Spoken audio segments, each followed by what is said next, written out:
Hey number ones, welcome back to my channel. This is the Metatron speaking, and today we're talking about Joan of Arc. Absolutely fascinating historical character, but today's video is going to be a little different. We're not just going to talk about the events that have to do with her history, that of course, while of course diving into the historical context, but we will talk specifically about one thing: her influence. The context in which Joan of Arc's story takes place is the 100 Years' War, the conflict between the Kingdom of England and the Kingdom of France that lasted, with some interruptions, from 1337 to 1453. Now, a deep analysis would consider the reasons as to why such a long-lasting war would break out to be rather complex, and in fact, at a certain level, multifaceted. But for this video, I'm going to give you the initial, superficial, but still all-encompassing answer. The English royal family of the Plantagenet claimed the throne of France, claiming the validity of such a succession to their ties with the French dynasty of the Valois. Although it is simplistically portrayed as a war between England and France, in reality the context of the 100 Years' War is much more complex and politically intricate. Its fourth phase, which began in 1423, sees on one side Charles VII of Valois, who controlled much of south-central France and who enjoyed the military support of the Kingdom of Scotland, and on the other side Henry VI of England, who controlled several portions of northern France and present-day Belgium, Brittany and Gascony, and who also enjoyed the support of the Burgundians, who controlled not only Burgundy but also the Flanders and Brabant. So in other words, if we were to really define this overall historical picture when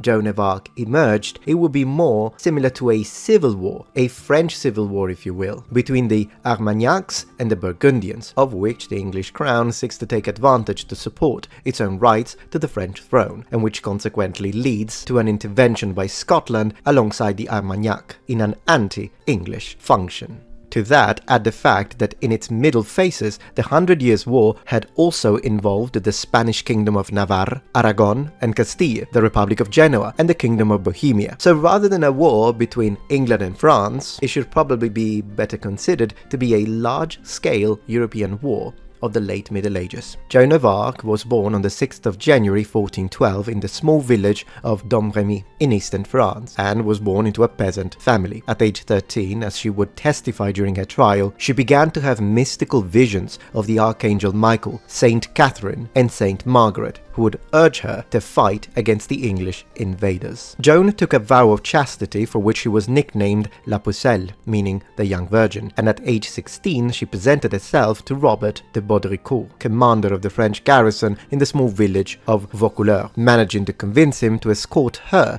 to the presence of Charles VII. Now, whenever we think of Joan of Arc, also due to not only the movies and representations, but also the iconographic imagery of the period, we always see her either wielding a sword, sometimes wearing plate armor, and therefore one might think that what characterizes Joan of Arc is her warrior nature. But then again, we don't really know if she knew how to use a sword that well. We do know that she participated in a few battles, and I will, of course, tell you all about that. But I think the one skill that Joan of Arc had that really was exceptional, and that she already had at this time, the very time when she presented herself to the king in the presence of Charles VII, it's her extraordinary charisma. Her uncommon charisma appears even at this juncture in her life, and although the Baudricourt initially refuses to accommodate her, Joan managed to involve the town's population with her passionate speeches, convincing them of her sacred mandate and her need to go to the court of the Dauphin of France, thus exerting indirect pressure on the nobleman, who found himself capitulating. The girl managed to impress Charles VII, and not without first being subjected to multiple examinations by French ecclesiastical authorities, who ascertained her good faith. Joan was then sent by the Dauphin of France to support the French troops engaged in holding the city of Orleans, besieged by the English. Orleans held both a symbolic and strategic role, and its fall into English hands would have immediately decided the course of the war. Now check this out.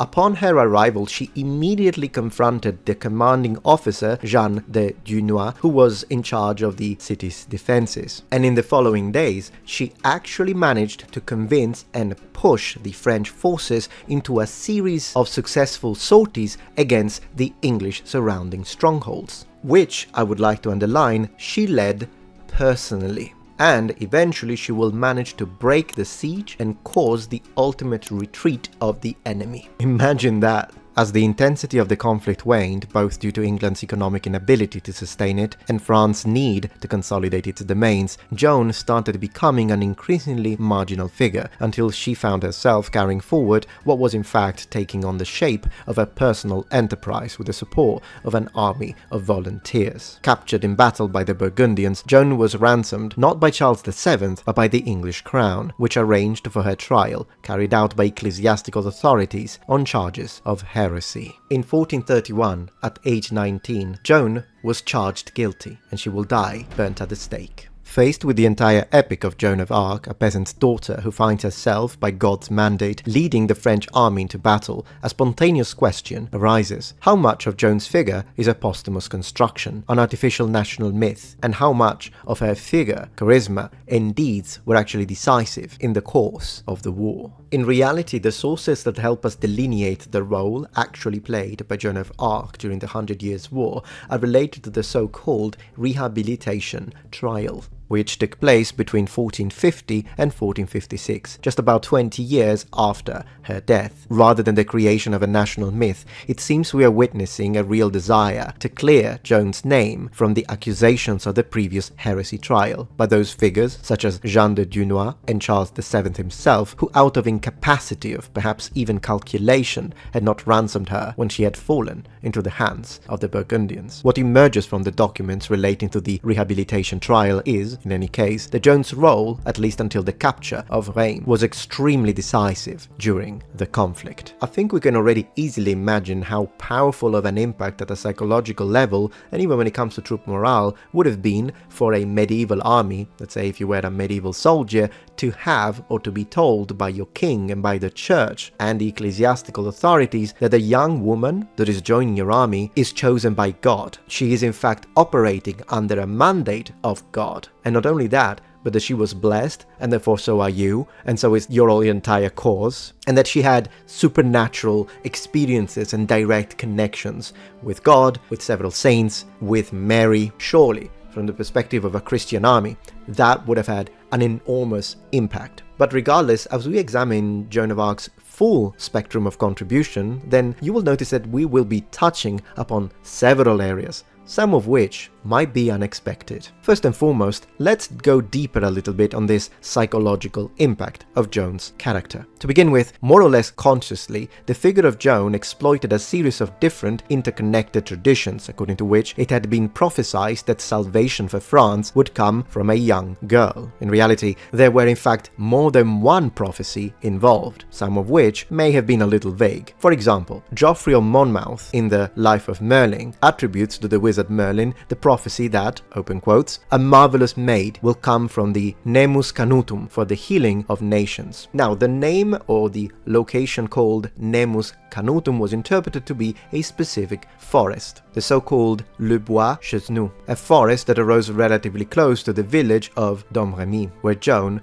was from. The prophecy reported by Geoffrey was overlaid with that of the mystic Marie of Avignon, who had predicted to Charles VI that an armed maiden would raise French fortunes. In any case, this was a folkloric baggage common to French popular traditions, and from this, Joan's figure could only draw great strength, in combination with the charisma and magnetic personality of the girl, which had managed to earn a meeting with the Dauphin of France, regardless of the fact that we're talking about a 16-year-old, illiterate peasant girl. As you read the sources and all of the historiographic mentions, one could say that there was a sort of strong enthusiasm and a certain level of exaltation radiating by Joan's figure, both in her deeds and her words. We are told that she would enforce a certain level of behavior from her soldiers, that she would be chasing prostitutes from French camps sword in hand, and that she would force her militia to attend religious services. She would tell them not to blaspheme, but above all to behave honestly and not overbearingly towards the civilian population during movements. Now, of course, a certain level of religious attendance, particularly from a character who was so religiously imbued, can be understood. I think it's important to spend a minute or two to just talk about this idea of during movement, you've gotta behave, soldiers, because this is in fact something quite special in this specific context? Allow me to elaborate. You see, in a reality and in a historical context such as that of medieval warfare, it was almost normal for marching armies to sustain themselves by indiscriminately plundering the territories they crossed, and sometimes even those that they were technically called to defend. And such an attitude could definitely make a difference, especially in a context like the 100 Years' War, which, as we have explained earlier, rather than just being a conflict between France and England, so foreign powers, it was at this stage also a sort of civil war between the Burgundians and the Armagnacs. Therefore, the approach desired by Joan for the French army, and willingly accepted because it came from an extremely charismatic figure who responded to the concretization of a local tradition, led to the adherence to Charles VII's cause of a large portion of the French population, as well as the extemporaneous arming of numerous volunteers from the civilian population, who allowed to swell the ranks of the French army. Another thing that we will notice as we review particularly the reports when it comes to, for instance, the Siege of Orléans, is that Joan of Arc's charisma, strengthened by her mystic halo, led her troops and allowed her troops to manage certain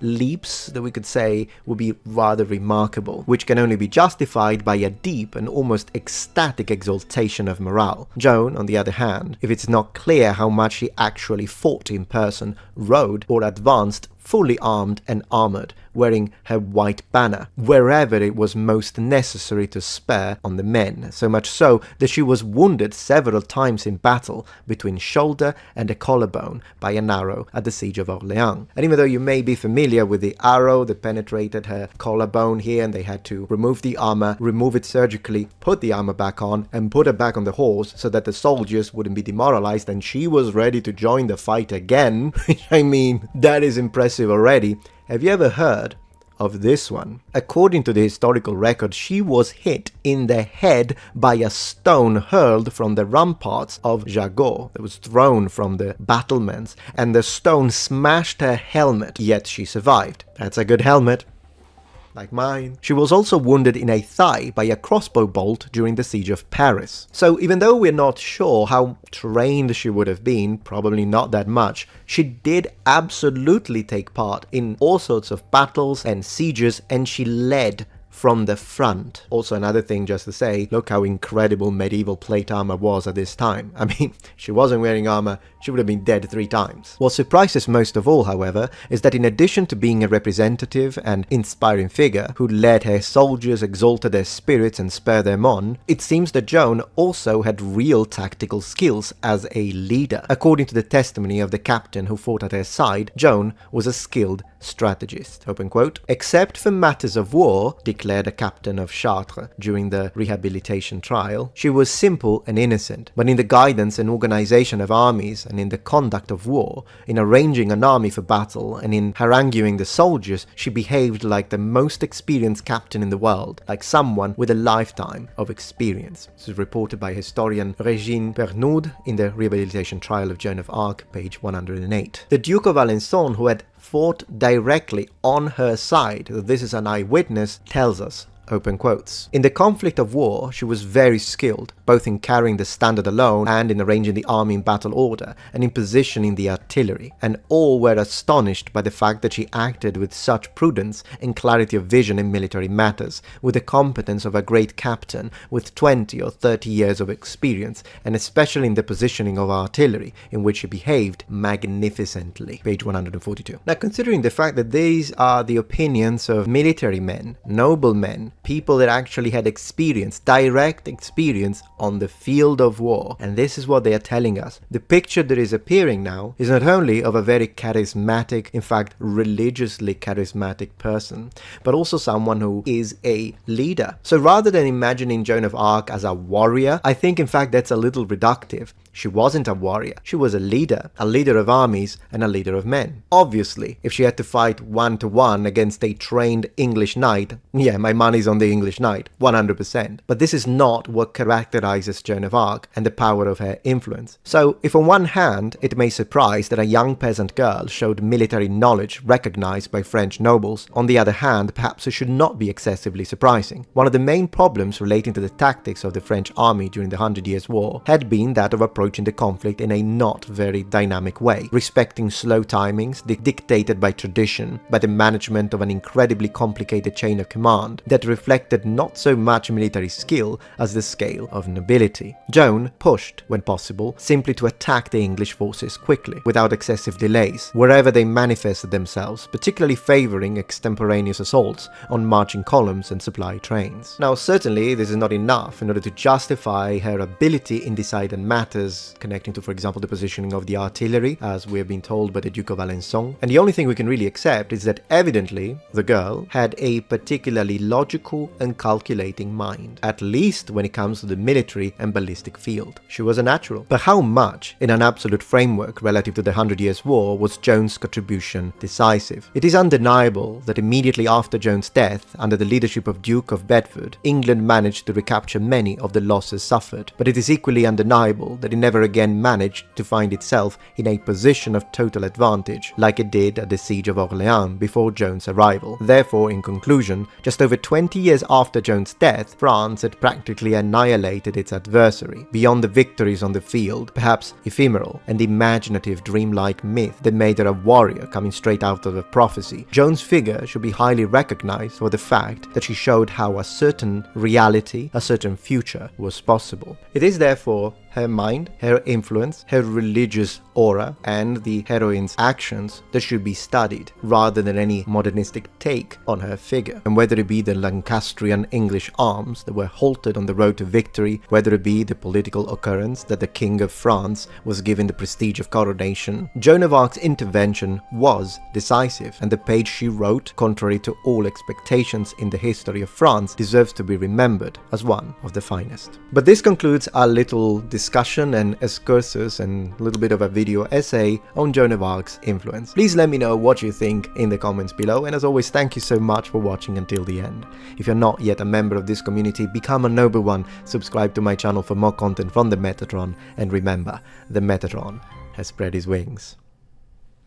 Goodbye. Please take a moment to check out my Patreon page. With as little as a $5 support, you can help us ensure that we can continue to produce high quality and high researched content. And at the same time, you get access to polls, extra videos, unlisted streams, and much more. Thank you so much.